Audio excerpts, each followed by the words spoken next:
आज के वीडियो में हम जानने वाले हैं कि बैक्टीरिया से अगर आपने प्रोटीन प्यूरिफाई करनी है और एक्सप्रेस करनी है, जो कि स्पेशली रिकॉम्बिनेंट डीएनए टेक्नोलॉजी का एक इम्पॉर्टेंट पार्ट रहता है, तो वो कैसे की जाती है, क्या क्या स्टेप्स रहते हैं, क्या क्या कंपोनेंट्स रहते हैं। तो इस वीडियो में हम वही सारी चीज़ें डिस्कस करने वाले हैं। टॉपिक मैंने लिख लिया है बैक्टीरियल प्रोटीन प्यूरिफिकेशन। तो इसके बारे में सबसे पहले समझना पड़ेगा कि जो प्रोटीन्स होती हैं वो क्या होती हैं। प्रोटीन्स बायोमोलिक्यूल्स होते हैं। तो मैं यहाँ पे प्रोटीन्स को बायोमोलिक्यूल लिख रहा हूँ and they are made up of, ये बने होते हैं अमीनो एसिड से, और इनके बहुत अलग अलग तरह के फंक्शंस होते हैं। अगर आप अपनी बॉडी को ही देखें, उसमें बहुत सारी प्रोटीन्स होती हैं और बहुत सेल के अंदर बहुत छोटी छोटी प्रोटीन्स होती हैं, बहुत बड़े बड़े स्ट्रक्चर्स प्रोटीन से बनते हैं। तो इसके अलग अलग फंक्शंस हैं, बहुत बहुत ज़्यादा वैरायटी आ जाती है जब प्रोटीन्स की बात करते हैं, लेकिन वो बनी अमीनो एसिड से होती है सारी तरह की जो प्रोटीन्स हैं। और हर कोई सेल जो है प्रोटीन बना सकता है, चाहे वो प्लांट सेल हो गया, चाहे वो बैक्टीरियल सेल हो गया। तो इसीलिए जो है हमें प्रोटीन्स क्योंकि इतनी इंपॉर्टेंट होती हैं, हमें इन्हें प्यूरिफाई करना पड़ता है इनको स्टडी करने के लिए। तो उसके लिए बहुत सारे अलग अलग होस्ट हैं जो आप यूज़ कर सकते हैं, जिसमें बैक्टीरिया है, यीस्ट आप यूज़ कर सकते हैं, then you have mammalian host, human cell lines होती हैं, एनिमल सेल लाइन्स होती हैं, then you have insect as well as plants. तो इसमें बैक्टीरिया के ऊपर हम फोकस करेंगे और बैक्टीरिया के बारे में जानेंगे किस तरह से जो है वो प्रोटीन जो एक्सप्रेस की जाती है। तो बहुत ही सिंपल प्रोसेस रहता है और इसके बेसिक्स जो हैं वो सारा डिस्कस करेंगे। तो सबसे पहले आप देखिए कि प्रोटीन को एक्सप्रेस करने के लिए हमें एक वेक्टर की ज़रूरत रहती है। इसके केस में प्लाज्मिड जो है वो मैं यहाँ पे बना रहा हूँ। प्लाज्मिड एक का सर्कुलर डीएनए मॉलिक्यूल है जिसमें आप जो है कोई भी प्रोटीन का जीन जो है वो इंसर्ट कर सकते हैं। और प्लाज्मिड में ही आपके पास सिलेक्टेबल मार्कर्स रहते हैं, एसएम, जिनको मैं यहाँ पे लिख रहा हूँ, और जिनकी वजह से जो है आप वो बैक्टीरियल सेल्स चूज़ कर सकते हैं जिसमें प्लाज्मिड है, क्योंकि because of the selectable marker वो उस तरह के मीडिया में वो बैक्टीरिया ग्रो हो जाएगा जिसका वो स्पेसिफिक सिलेक्टेबल मार्कर है। जैसे एंटीबायोटिक, अगर आपने रेजिस्टेंट जीन डाल दिया है तो in presence of antibiotic it will grow. Now transformation आपको करनी पड़ेगी। ट्रांसफॉर्मेशन वो आप हीट शॉक मेथड से कर सकते हैं, जो कि 42 डिग्री सेंटीग्रेड 45 सेकेंड के लिए अगर आप transformation in presence of the plasmid करेंगे तो वो ट्रांसफर हो जाएगा आपका plasmid inside the bacteria. Now यहाँ पे ये इंपॉर्टेंट है कि आपको देखना है 45 सेकेंड क्यों आप लेंगे, क्योंकि ये जो है ना, ये टाइम पीरियड और ये टेम्परेचर ट्रांसफॉर्मेशन एफिशिएंसी के लिए बहुत इंपॉर्टेंट रहता है। तो आपने स्पेसिफिक जो रिकमेंडेड टेम्परेचर और टाइम पीरियड यूज़ करना है। और उसके बाद जैसे कि मैंने आपको बताया कि सिलेक्टेबल मार्कर आपका रहेगा। तो अगर एम्पिसिलिन रेजिस्टेंट जीन है तो इसमें आप एंटीबायोटिक डालेंगे, एम्पिसिलिन डालेंगे, तो वो बैक्टीरिया ग्रो होंगे जिसमें वो प्लाज्मिड है। तो आप देख रहे हैं यहाँ पे एंटीबायोटिक एक प्लेट में है, एक प्लेट में नहीं है। तो अगर एम्पिसिलिन AMPR जीन अगर आप ले रहे हैं तो एम्पिसिलिन के प्रेजेंट में वो बैक्टीरिया ग्रो होगा, तो आपके पास कॉलोनीज अपीयर होंगी।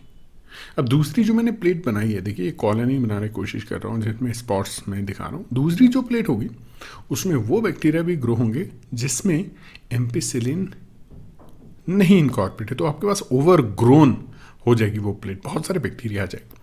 इसीलिए यही रीज़न है कि we need to add particular component that will induce or that will screen out the bacteria having the plasmid। जो जिसमें प्लाज्मिड होगा वही बैक्टीरिया ग्रो करेंगे, इसलिए सिलेक्टेबल मार्कर का ये रोल रहता है।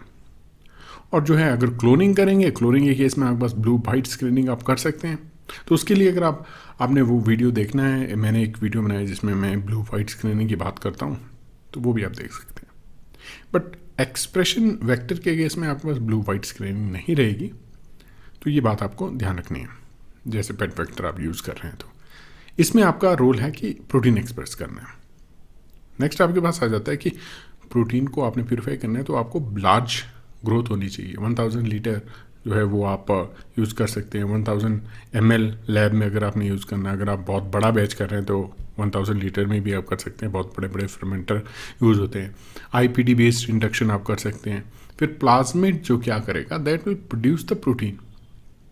और अगर प्लाज्मिड में आपकी हिस्ट टैग है तो प्रोटीन ऐसी प्रोड्यूस होगी जिसमें एक जो है स्मॉल टेल रीजन होगा, हिस्टैग रीजन होगा, जिसके बेस के ऊपर आप एफिनिटी क्रोमेटोग्राफी करके अपनी प्रोटीन को प्यूरिफाई कर सकते हैं।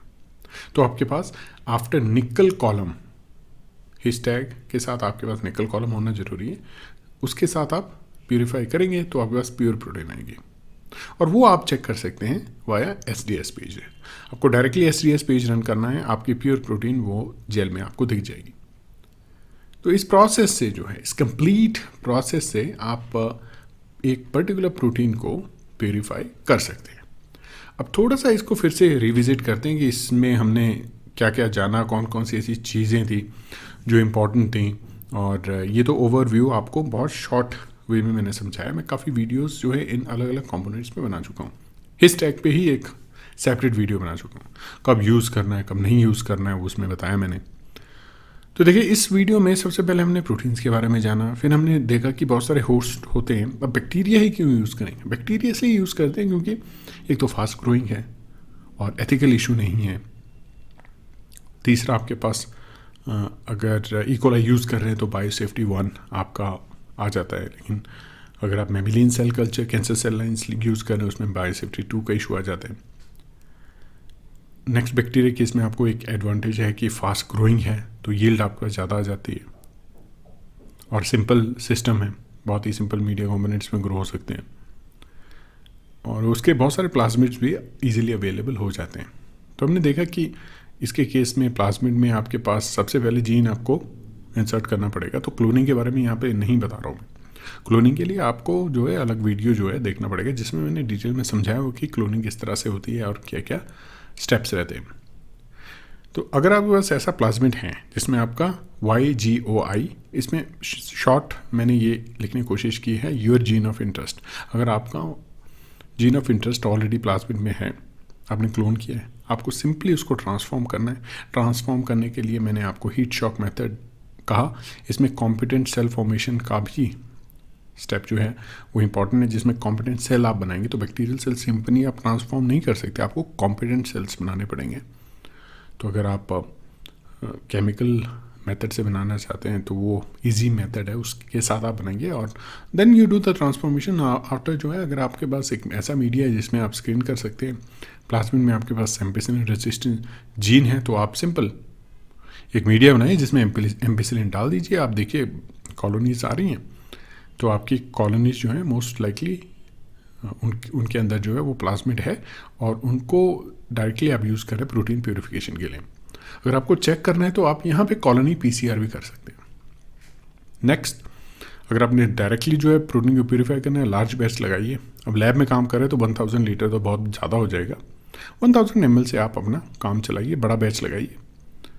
फर्मेंटर के केस में, लार्ज फर्मेंटर्स के केस में आप जो है 1000 लीटर तक भी जा सकते हैं। एंड देन आपको इंडक्शन करनी पड़ेगी। जो प्लाज्मिड है आपका उसको आपको जो है IPTG से इंड्यूस करना होगा, तो जो है रिकॉम्बिनेंट प्रोटीन एक्सप्रेस होनी शुरू हो जाएगी। आफ्टर दैट प्रोटीन अगर आपके पास विद हिस्टैग है तो हिस्टैग के साथ आपके प्रोटीन एक्सप्रेस होना शुरू हो जाएगी। You will use simple column और आपकी प्योर प्रोटीन जो है अगर सॉल्युबल है तो सुपरनेटेड में आ जाएगी, अगर इनसॉल्युबल है तो इंक्लूजन बॉडी बन जाएगी। अगर इंक्लूजन बॉडी बन जाती है then it's a completely different type of area to explore. क्योंकि अगर इंक्लूजन बॉडीज बन जाती हैं then it is very very difficult to purify from inclusion body. Impossible नहीं है, you can solubilize them using denaturing conditions like 6 molar urea, 4 molar urea, उसके बाद उसको फिर रीफोल्ड करूँगा। लेकिन अगेन अगर आपके जो बफर कंडीशन नहीं है तो यील्ड बहुत कम हो जाती है, रीफोल्डिंग बहुत डिफिकल्ट होती है। फंक्शनल प्रोटीन है उनको जो है वो उनका फंक्शन को रिटेन करना बहुत मुश्किल रहता है। तो आपको पहले अपना प्रोटीन का जो स्ट्रक्चर है वो अच्छे से स्टडी करना है। एक बार आपको स्ट्रक्चर अच्छे से समझ में आ जाता है then you can easily standardize the method to purify the protein. अगर इंक्लूजन बॉडी बन भी रही हैं तो आप जो है सिस्टम आप अपना चेंज कर सकते हैं। तो उसके बारे में भी मैंने वीडियो बनाए हैं, तो आप एक्सप्लोर कीजिएगा, जिसमें हम मेमेलियन जो है वो होस्ट सिस्टम के बारे में बताते हैं, जिसमें कि why will use mammalian host system की इंक्लूजन बॉडी बनती है तो उनको कैसे ट्रबल शूट करना है। तो ये थोड़ा सा जो है वो मैंने आपको इस वीडियो में समझाने की कोशिश की किस तरह से बैक्टीरियल प्रोटीन प्यूरिफिकेशन रहती है, क्या स्टेप्स रहते हैं। तो उम्मीद करूँगा आपको जो है इस वीडियो से एक जो इन्फॉर्मेशन मिली है जो आपके लिए, आपके प्रोजेक्ट्स के लिए अच्छी हो, कि आपको जो अगर कोई प्रोजेक्ट डिज़ाइन करना है तो उसमें आपको पहले से ही पता होगा कि किस तरह से आपने प्लान करना है। तो अगर आपको इससे रिलेटेड कोई क्वेश्चन है तो आप क्वेश्चन कमेंट सेक्शन में डालिए, मैं पूरी कोशिश करूँगा आपका जो है क्वेश्चन का जवाब दे सकूं। और अगर आप को रिज़ल्ट जो हैं वो आ रहे हैं और फिर भी जो है इन द डाउन स्ट्रीम आपको प्यूरिफिकेशन के टाइम में प्रॉब्लम आ रही है, तो उससे रिलेटेड भी आप क्वेश्चन पूछ सकते हैं। तो चलिए दोस्तों, आज के लिए इतना ही, मिलेंगे अगले वीडियो में। Thank you so much.